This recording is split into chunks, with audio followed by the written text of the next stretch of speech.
invitado a esta hora en el informativo del Eje Cafetero.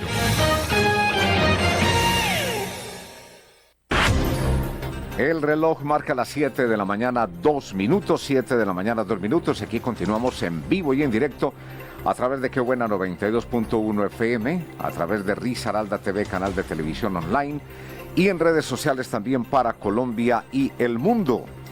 Bueno, pues hay un número de teléfono para que usted nos llame, para que participe del informativo del Eje Cafetero. Tiene preguntas, tiene comentarios, quiere participar. 606-342-1050 está en la línea de WhatsApp para que envíe audios y mensajes al 320-828-1752. 320-828-1752. Comuníquese si quiere participar de la entrevista, si tiene un comentario, si tiene una pregunta. Ya sabe, teléfono fijo 606-342-1050 y el WhatsApp para audios y mensajes 320-828-1752. Nos acompaña a esta hora Rodrigo Toro Montes, exalcalde de Santa Rosa de Cabal, asesor de la Agencia Nacional de Tierras para el Eje Cafetero. Rodrigo, bienvenido, buenos días, ¿cómo está? Álvaro, un saludo muy especial para usted y para toda la audiencia de Qué Buena Radio. Extiendo el saludo también a Germán, a Fermín y a todo el cuerpo de trabajo. Le damos los buenos días al exalcalde de Santa Rosa, Rodrigo Toro Montes. Ahora está en la Agencia Nacional de Tierras como asesor para todo el Eje Cafetero. Rodrigo, quisiera comenzar esta entrevista preguntándole por su sucesor en la alcaldía de Santa Rosa. ¿Cómo le está yendo a Pablo César Gómez, a su pupilo? Bueno, pues Pablo, el médico, el que todos conocen desde las causas estudiantiles, el egresado de universidad pública, que digamos que estuvo trabajando conmigo la lucha social en Santa Rosa, que luego formó parte de mi equipo de gobierno y luego tuvo la misión de continuar las banderas del cambio en el municipio, seguir transformando a Santa Rosa. Es un gran amigo. Yo considero que está haciendo un trabajo muy bueno por el municipio, está sacando adelante muchas de las obras que quedaron en ejecución en el municipio, está gestionando con el gobierno nacional otras tantas y está avanzando precisamente con esa transformación que necesita nuestra Santa Rosa, porque claro que quedaron deudas pendientes de mi gobierno y que es menester que él pueda culminar las cosas que van en ejecución y también atender las situaciones que lamentablemente no alcanzamos a atender. Es decir, ¿está satisfecho con la labor que viene cumpliendo el alcalde de Santa Rosa? Porque déjeme decirle que por mi propia experiencia, uno ayuda a personas a ser alcaldes y después se le tuercen. Digamos, en este... Regularmente pasa, ¿no? Regularmente pasa y por eso le estoy preguntando, ¿le salió derecho? Pues mire, yo le digo una cosa, era una de las situaciones que mucha gente decía, no, pues él va a continuar, es del Partido Verde, pero ¿será que sí va a seguir la transformación de ciudad? ¿Será que no va a ser una persona disidente? ¿Será que no va a armar un proceso distinto? Y los hechos, digamos que hablan más que las palabras. Pablo es una persona fiel, leal, trabajadora, honesta. Yo con él tengo una excelente relación, las citas ministeriales que le he conseguido en Bogotá, todas las ha atendido, ha estado más que dispuesto. Su equipo de trabajo, que hay que decir además, Germán, que gran parte de su equipo de trabajo fue mi equipo de trabajo, entonces que el trabajo administrativo, formular los proyectos, elevarlos a fase 3, llevarlos a Bogotá y traer recursos, porque usted bien lo sabe, porque usted también trabajó en lo público, que las oraciones se hacen en los municipios, pero los milagros se hacen en Bogotá. Entonces estos municipios que tienen tantas necesidades económicas, lo que tienen que hacer es tener una maleta lista y su alcalde debe estar en Bogotá gestionando recursos y es lo que ha estado haciendo. Entonces yo creo que va por muy buen camino, estamos apenas en el primer año de gobierno, pero ha mostrado una capacidad tremenda para gobernar y yo estoy la verdad muy satisfecho, no digamos no como político, sino más bien como santarrosano. Sí, además claro, como político, pero sobre todo como hijo de Santa Rosa, me alegra mucho y me da mucha esperanza lo que es. Le ha dado continuidad a todo su plan de gobierno, que esa es la idea y eso es bueno para un municipio, que continúe con su equipo de gobierno, el que venía anteriormente, la mayoría. Pero le quería preguntar cómo ha sido de exitosa esa gestión, porque usted está también en las entrañas de allí del gobierno nacional, de hecho hace parte como funcionario en la Agencia Nacional de Tierras para todo el Eje Cafetero, y ahora vamos a hablar de la Agencia Nacional de Tierras, vamos a hablar de la reforma agraria, pero digamos, ¿cómo han sido los resultados de esas citas que usted le ha ayudado a conseguir con los ministerios? No, muy bien, es decir, nosotros afortunadamente tenemos grandes amigos en Bogotá, tenemos amigos ministros, tenemos amigos directores administrativos, y ha sido, por lo menos, digamos, hace unos 15 días estuvimos con el ministro Liscano anunciando el centro de potencia para Santa Rosa. Ayer estuvimos anunciando con Felipe Harman, director de la Agencia de Tierras, la primera oficina de tierras del país en Santa Rosa. Eso significa que llega la reforma agraria al eje cafetero, pero comienza en Santa Rosa de Cabal. Pero eso tiene un título propio. Y es usted, que es de Santa Rosa, que es ahora el asesor para el eje cafetero. No faltaba más.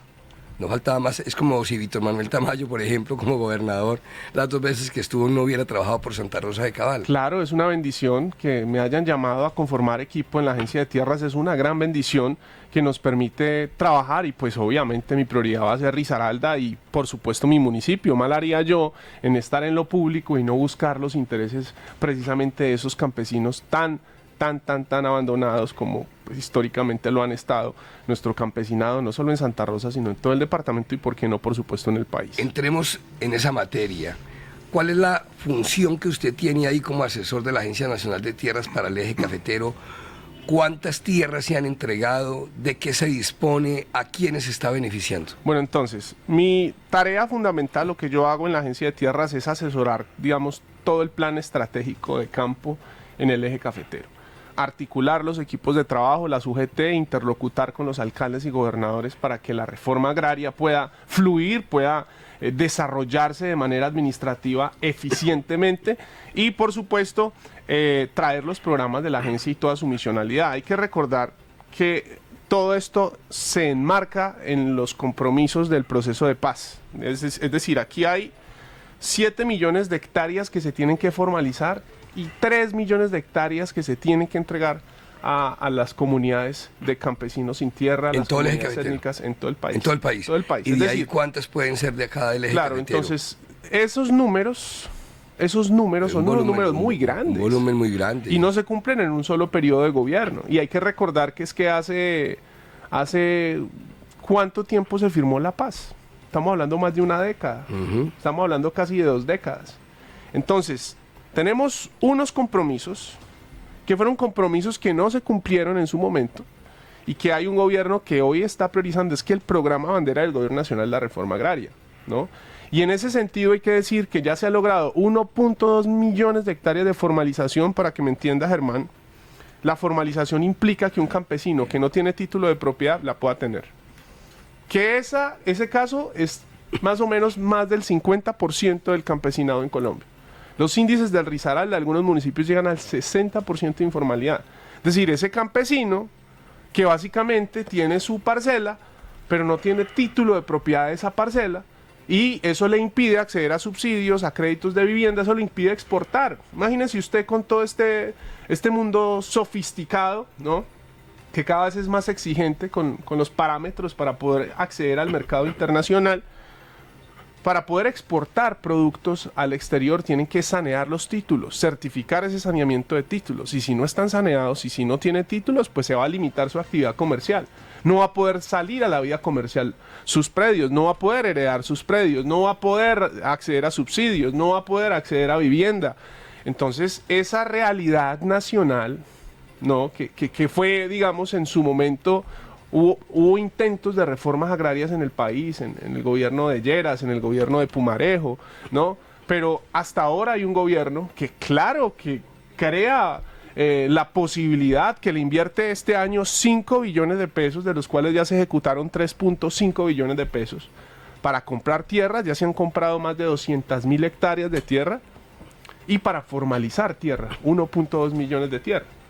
Ahora, hay unos líos nacionales en estos momentos que tienen que ver con el presupuesto, y es que no se le ha aprobado el presupuesto al gobierno nacional necesario para poder continuar a buen ritmo con esa reforma, pero el presidente y su equipo de gobierno están viendo estrategias que permitan que no hayan recortes y que podamos seguir entregando tierra en todo el país. Acá en el eje cafetero, ¿qué tierras se han entregado ya particularmente? En el eje cafetero apenas estamos armando el inventario. Hay que decir una cosa, aquí hay 3 formas de entregar tierra. 1, a través de los extintos de la SAE, es decir... De las tierras que... Claro, entonces, el mandato presidencial es propiedades de la mafia de economías ilegales tienen que pasar a manos de los campesinos trabajadores. Esa es una Entonces, forma. una de las formas es bienes extintos de la SAE, que aquí es donde tenemos oportunidad los del eje cafetero, ¿no? Ahí hay un inventario ya. Claro, porque es que hay un problema enorme. ¿Cuánto vale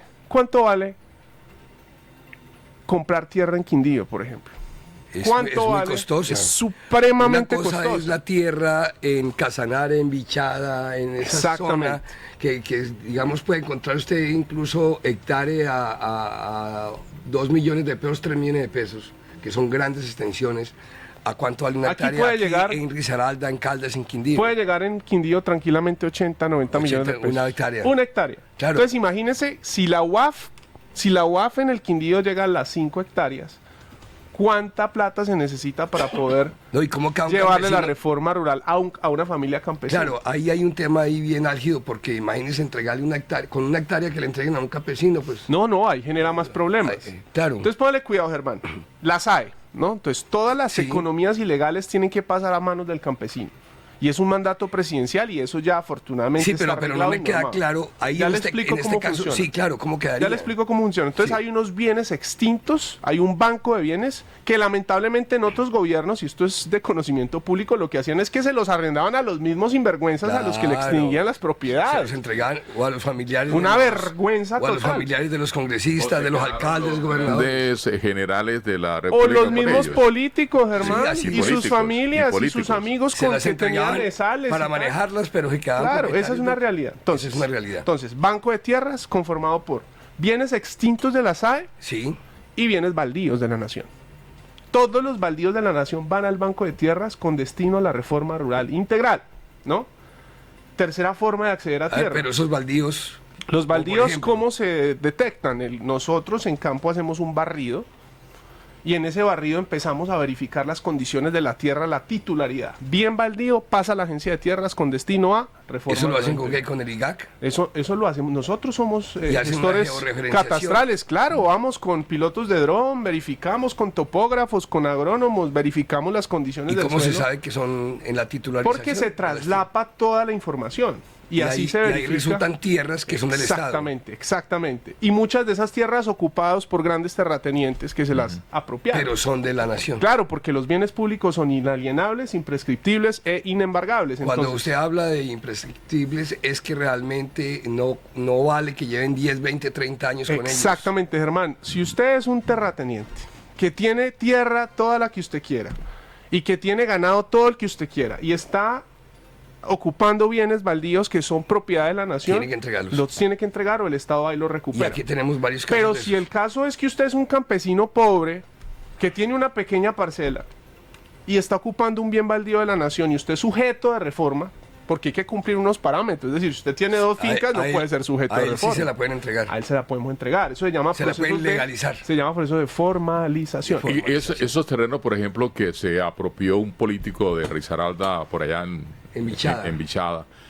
¿qué va a pasar? Que la distribuyó dentro de su grupo de trabajo y Mire, amigos. y mire, hay colaboradores. ¿Qué va a escándalos pasar con tremendos. eso? La semana pasada salió Mancuso a decir, venga, de los 500 bienes que yo le entregué a la nación en el proceso de paz, ¿Dónde están?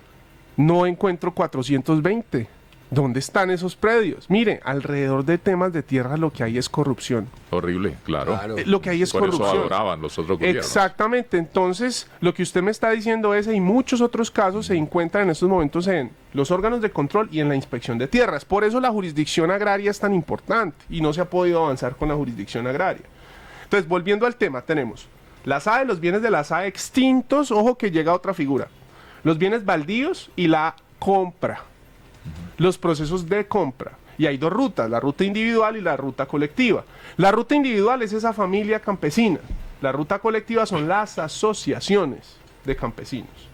Y ahí hay una cantidad de asociaciones productoras, ¿no?, que están esperando tierra para poder producir. Porque es que, mire, Germán, este país no ha entendido que no podemos seguir viviendo de las economías fósiles. El extractivismo, eso tiene un límite de tiempo. Cuando a este país se le acaben las reservas petroleras, ¿para dónde va? Entonces aquí hay que trabajar paralelamente en el desarrollo del agro, pero también en el turismo, porque son economías que se pueden sostener en el tiempo.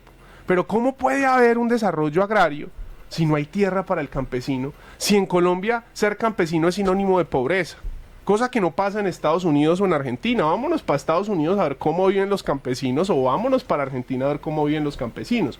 ¿Y por qué? Pues porque el Estado da las garantías, digamos que otorga subvenciones y ayuda y coopera con el campesino, entendiendo que esa economía genera más empleo y que dinamiza precisamente el PIB. Rodrigo, esos campesinos que pueden acceder a estas tierras, ¿qué condiciones deben tener o cómo los clasifican? ¿Cómo los clasifican para que ahí no se vayan a colar? Claro, entonces los de hay un siempre? sistema que se llama el RESO, que es un registro de Ajá. sujetos de derechos de reforma. Ajá. Entonces usted, Fermín, es campesino de la vereda Guaymaral en Santa Rosa, y usted se inscribe en el RESO, cuenta su situación socioeconómica, se le hace un estudio socioeconómico y se le otorga un puntaje. Entonces, con ese puntaje, usted clasifica a varios derechos. Uno puede ser tierra, pero también puede ser formalización. Y es que usted ya tiene tierra, pero lo que necesita es el título, legalizarla, papá. formalizarla. Y no la tiene, exacto, Claro. formalizarla. Pero puede ser un campesino que ha trabajado toda su vida para otros, que ha sido prácticamente sometido a un trabajo muy fuerte sin que hayan, como lo que pasa en el campo colombiano, eso es una realidad que vemos. Y ahí es donde llega la reforma rural integral, a decirle, mire Fermín, aquí está, le vamos a entregar una UAF.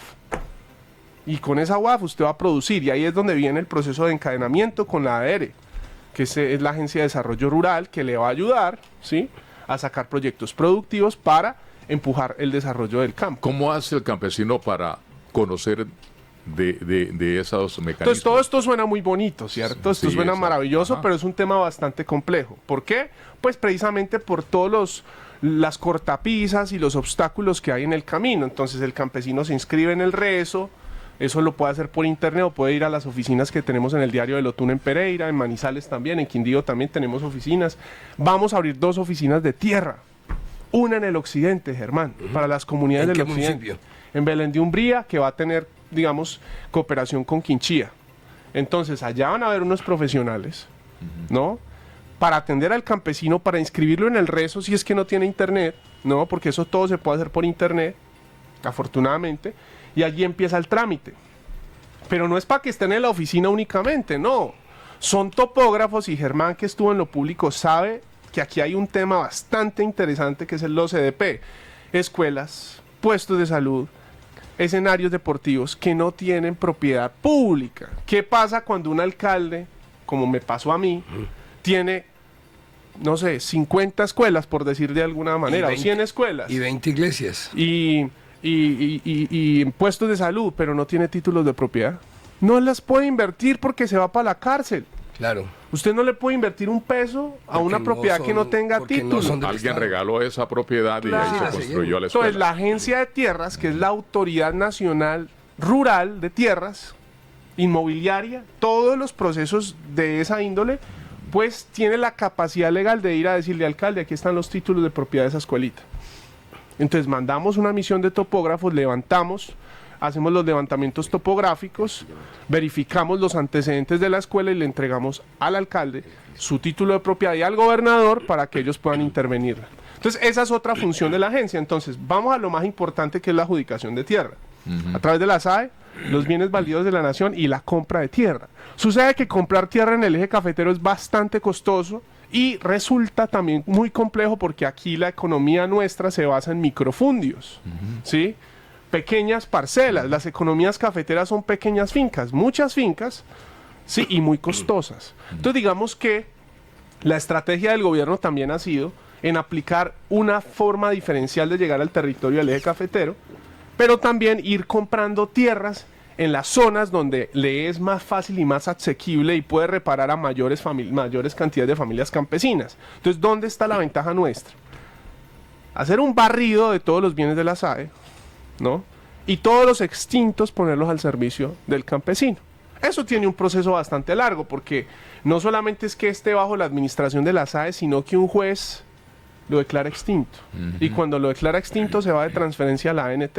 Y cuando está en la transferencia tenemos que enviar una caracterización, un estudio, verificar agronómicamente cuáles son las condiciones del terreno, sanear el predio, porque nosotros no podemos adjudicar si el predio fue ocupado de manera digamos, de manera de hecho, por vías de hecho, y hacer todo un procedimiento administrativo. Es decir, aquí hay un largo camino, pero lo que sí hay que decir es que en ese proceso también de detectar los baldíos, de lograr la transferencia de los extintos y a través de una nueva figura que se inventó el director de la Agencia Nacional de Tierras, Felipe Harman, que fue compañero mío cuando él era alcalde de Villavicencio y por eso yo llego a la agencia, Germán. Él fue alcalde de Villavicencio, Petro lo llama a conformar su equipo de gobierno a la Agencia de Tierras y él me llama: Rodrigo, yo quiero llevar la reforma al eje cafetero con usted. Entonces venga y ayúdeme a sacar esto adelante. No es nada fácil, pero digamos que nos da una gran oportunidad. Exacto, entonces ahí llegamos. Y la nueva figura que se inventa el director de la Agencia de Tierras con su equipo jurídico y le presenta al presidente y el presidente aprueba es: hagamos un convenio con la SAE para que todos los predios que estén en vía de extinción, no necesariamente extintos, los podamos comprar.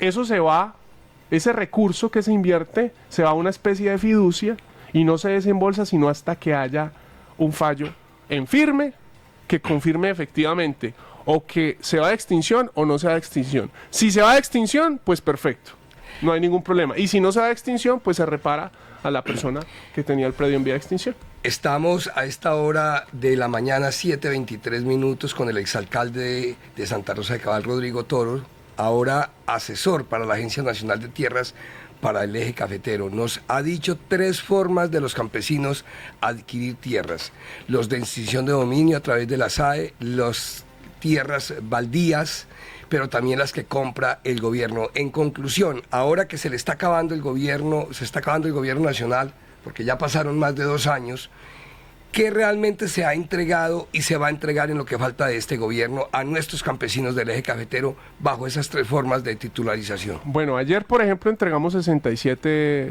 casi 70 títulos a familias pereiranas.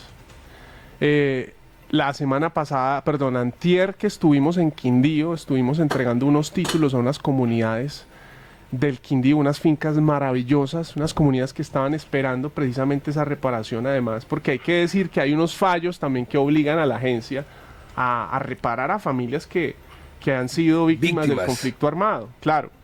Pero hay que decir también que apenas y en este momento estamos trabajando en los procesos de adquisición de tierra, en los procesos de transferencia de la SAE, porque todo esto es novedoso, Germán. Todo esto es nuevo. Es decir, antes con el INCODER, con el INCORA, pues se hacían intentos, se compraba algo de tierra, pero ahora se está tomando en serio la reforma rural integral. Entonces mi trabajo ahora es: verifiquemos qué hay en la SAE, hagamos la transferencia de esos bienes y empecemos a distribuirlo para los campesinos. Y solucionemos líos muy grandes que tenemos en el territorio. Aquí hay un caso emblemático, uno de tantos por mencionar, caso Miralindo, de la NUC, ¿no? Que son unas familias que con el cuento de la PLEC, que con el cuento del Gran Parque San Mateo, los despojaron de unas propiedades que iban para ellos y les dieron unos famosos compensados en los municipios del Risaralda, y esos compensados sí que tenían problemas, ¿no? Y ahora ni el San Mateo, hay que ver qué pasa con la PLEC, y estas familias están en unos predios que todavía no se les ha podido formalizar, ¿no? Por dificultades precisamente de Doctor Rodrigo Toro, 2 temitas rápidamente.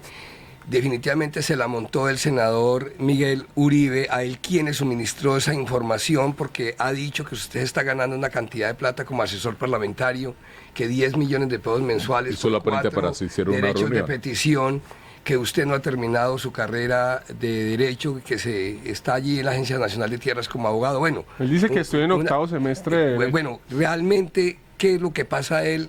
¿Quién está dando coba aquí en el departamento de Risaralda para que él diga eso allí desde el Congreso de la República? Yo creo que esto es un tema de origen, digamos, es de orden nacional, es decir, generar controversia, generar ruido, tratar de satanizar a la gente, pues eso le puede generar a el volumen, claro, likes, le puede generar visibilizaciones. Para mí es un halago que un precandidato presidencial me dedique ya 5 videos. Una cantidad importante de twitters, para mí es un halago. El problema es que no se informa. Y es la realidad de Miguel Uribe, porque es que ya lo conocemos. Es un tipo que hace analogías, que levantarse a las 4 de la mañana, que los colombianos somos unos berracos por levantarnos a las 4 de la mañana y él se levanta a las 5 para ir al gimnasio y trabaja 3 de los 8 días de la semana. y se gana no 10 millones, se gana casi 50 millones de pesos. ¿Y qué es lo que ha hecho por el país y cuántas leyes ha presentado? Entonces, el señor no se ha informado.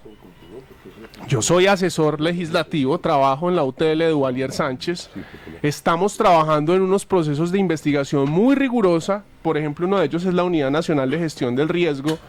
¿Sí? Estuvimos trabajando en temas de elefantes blancos en el Valle y venimos haciendo un ejercicio tremendo. Ustedes conocen el desempeño de Duvalier Sánchez. Hago parte de su equipo de trabajo. Soy asesor legislativo. Representante a la Cámara. Claro, por supuesto. Es mi gran amigo, además. Pero usted está designado como asesor parlamentario asistente o está por contrato allí en la Cámara de Representantes. Yo tengo contrato en la Cámara de Representantes. Y el contrato en la Agencia Nacional de Tierras. Y el contrato en la Agencia Nacional de Tierras. Está bien colocadito. Sí, gracias a Dios, hay que decirlo, y es que trabajar es bien. Y trabajar por mi región, es que para mí es un privilegio decir que vengo a trabajar. ¿Cómo está su formación académica? Yo ya terminé materias, ya terminé... ¿De Derecho? Sí, claro, Germán, yo estuve aquí sí. Cuando era concejal, contándole a usted que era concejal y estudiaba. Y estudiaba, sí, y estudié señor. Siendo concejal y estudié siendo alcalde, y no estudié antes por una razón, porque no tenía condiciones para hacerlo.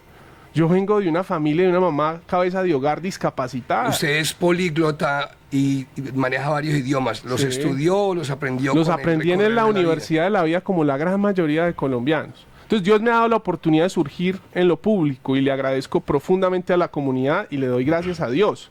Y yo no desperdicié el tiempo ni gobernando ni dejando de estudiar. Y a propósito de no desperdiciar el tiempo... Perdón, para concluir una cosa, sí. Entonces ya terminé mi carrera sí. en la Universidad Libre de Pereira, además con un muy buen promedio, gracias a Dios no perdí nunca ningún tipo de ni semestres, ni años, ni nada, porque también ese es otro cuento, que no iba a estudiar, que me regalaron las materias. Pregúntenle a los profesores cómo eran, además, más exigentes que con cualquier estudiante, y les agradezco muchísimo porque eso me ha formado también. Sí. Ya terminamos... consultorio jurídico, ya terminé mis 5 preparatorios de derecho. ¿Cuándo se titula? Yo espero poderme graduar máximo en diciembre, por tardarme estaré graduando. De este año, ya en 2 meses. Claro, si Dios lo permite. Ahora, hay que decirle al señor Miguel Uribe también que ellos fueron los que votaron la regla salarial, la regla de honorarios para a nivel nacional. Es que a mí yo no me gano 10 millones en el Congreso porque yo quiero, el congresista quiere. No, esa es la tabla que le asignan a una persona con mi formación académica en el Congreso. Eso no es discrecional del congresista Duvalier, él simplemente aplica la tabla salarial o tabla de honorarios y listo. Doctor Rodrigo Toro, finalmente, ¿cómo va las acciones jurídicas que usted emprendió acá en Dos Quebradas a propósito del tema de la ruta de los buses por la Simón Bolívar, que los pasaron por la ferrocarril? Pues está cursando su trámite en el juzgado administrativo, el 7º administrativo de Pereira. En estos momentos estamos esperando la audiencia inicial. ¿Cuál fue la acción que usted presentó? Una acción popular. Una acción popular. Una acción popular incoando la protección de los derechos colectivos de los santarrosanos que se han visto perjudicados por estas modificaciones, para las cuales el alcalde ni siquiera tenía competencia. No tiene competencia, la competencia la tiene el Ministerio de Transporte porque es una ruta intermunicipal. De allí en el tribunal? Uy, eso puede demorarse, como puede demorarse 1 año, puede demorarse 2 años. Y ahí va el proceso entonces. Y ahí va el proceso, pero también ahí pueden haber consecuencias jurídicas para el alcalde. Porque es que, Germán, uno no puede estar arreglando, digamos, situaciones que le superan sus competencias, y en este caso el Ministerio de Transporte ni le dio aval a ese decreto ni decretó algo distinto a lo que ya había. No estamos diciendo que no tenga que cambiar, claro que puede cambiar, pero pues tengamos consideración con los usuarios, escuchemos al alcalde. Le cerró las puertas al alcalde, le cerró las puertas a la comunidad, es decir, hay que tener un poquito de consideración con decisiones que están afectando no solamente a sus ciudadanos, sino a los vecinos de Santa Rosa. Antes que se nos vaya, lo llevo porque es un tema importante. ¿Cuál fue la intención real de la Agencia Nacional de Tierras de invadir? No hay otra palabra. Potosí, por ejemplo, los páramos. Bueno, la agencia no ha tenido la intención de invadir, ni va a invadir, ni ha comprado, ni va a comprar predios. Lo que ocurre es que en este mundo de la política, cualquier documento que sirva para hacerle daño a los gobiernos se usa como instrumento para desinformar y para decirle a los medios que es que la agencia quiere entregar tierra en el páramo. Eso es inviable desde todo punto de vista. Siquiera la agencia no lo puede hacer, pero además no lo quiere. Lo que ocurre es que, Germán, hay una comunidad en Cauca que se llama MISAC. Y los MISAC le solicitan a la agencia pretensiones sobre el Parque Nacional Natural de los Nevados. ¿Qué tiene que hacer la agencia siguiendo el debido proceso? Levantar la información, requerir a la CARDE, requerir a los alcaldes y motivar la decisión. Motivar la decisión implica levantar... Sí, pero es que el presidente ordenó a la Agencia Nacional de Tierras comprarles tierra. ¿Pero dónde? ¿Pero cuándo? ¿Dónde está esa orden? Lo dijo en una locución. ¿Cuándo lo dijo? Preséntenme esa locución. Porque en ese momento yo renuncio. Venga, Germán. Salieron los gobernadores. Germán, venga, eso, disculpe la expresión, eso es paja. Disculpe la los expresión. gobernadores cometieron una ligereza. Pero por eso le digo que... corporaciones. Por eso le digo que cualquier... Un comunicado al otro día. Es absurdo. Venga, el día que eso se dé en la agencia de tierra, ese día yo renuncio, y no solo renuncio, me voy a defender el páramo. Porque es que sería la incoherencia más grande, yo llegar a la agencia de tierras, después de haber protegido mi páramo, después de haber luchado contra Smurfit Kappa, Cartón Colombia, y ahora decir que en el páramo, sean indígenas, sean campesinos, quien sea que llegue allá va a generar una carga absurda para... ambiental. Exactamente. Entonces vamos a dejar las cosas claras. La comunidad presenta pretensiones y entrega varios predios, no solo ese, porque es que el Estado tiene que reparar a esa comunidad. Eso es un fallo constitucional. Reparen los MISAC. Listo, vamos a reparar los MISAC. Presenten predios. Ellos presentan una lista de predios y uno de esos predios es Potosí, que está en el área de amortiguación del Parque Natural de los Nevados. ¿Qué tiene que hacer la agencia? Ir al terreno, estudiar las condiciones del suelo, pedir información a la CARDER, pedir información a los alcaldes y motivar la decisión. ¿Cuál ha sido la decisión siempre? Negar esas pretensiones. Eso fue lo que alborotó el ambiente. Entonces, ¿cuál es la molestia de algunos? La molestia de algunos es que Rodrigo Toro haya llegado a la agencia de tierras y quieren empezar a señalar mi trabajo y a tratar de cuestionar el desarrollo de la agencia, porque la agencia de tierras antes era invisible. O sea, se volvió famosa cuando yo llegué a la agencia de tierras. Y el mismo director me dijo, oiga, ¿qué es lo que está pasando en el eje café? ¿Qué pasó en Risaralda? Oiga, ¿qué es esta vaina tan extraña? ¿Cómo me van a decir a mí que yo quiero entregar tierra, que voy a adjudicar? Y él lo ha dicho cualquier cantidad de veces. Y después de que se informó aquí a nivel local, departamental y nacional, siguen insistiendo. El director de CARDER sigue insistiendo que se va a comprar tierra, pero no le sirve ni que le oficie, no, porque es que ya no, yo se lo he dicho a él personal, se lo he dicho, venga, esto no es cierto, es natural que hayan pretensiones de comunidades étnicas, pero es natural que esas pretensiones se le dé trámite, se estudien y se responda, no es viable. Rodrigo Toro Montes, exalcalde de Santa Rosa de Cabal, asesor de la Agencia Nacional de Tierras para el Eje Cafetero, pues gracias por llegar al informativo del Eje Cafetero, un feliz día le deseamos. Muchas gracias Álvaro, Fermín, Germán, por el espacio y siempre dispuestos a atender estos llamados y a contar lo que estamos haciendo por la reforma agraria en Colombia. Mil gracias. 7 de la mañana, 35 minutos, una pausa para recibir un invitado más, es el doctor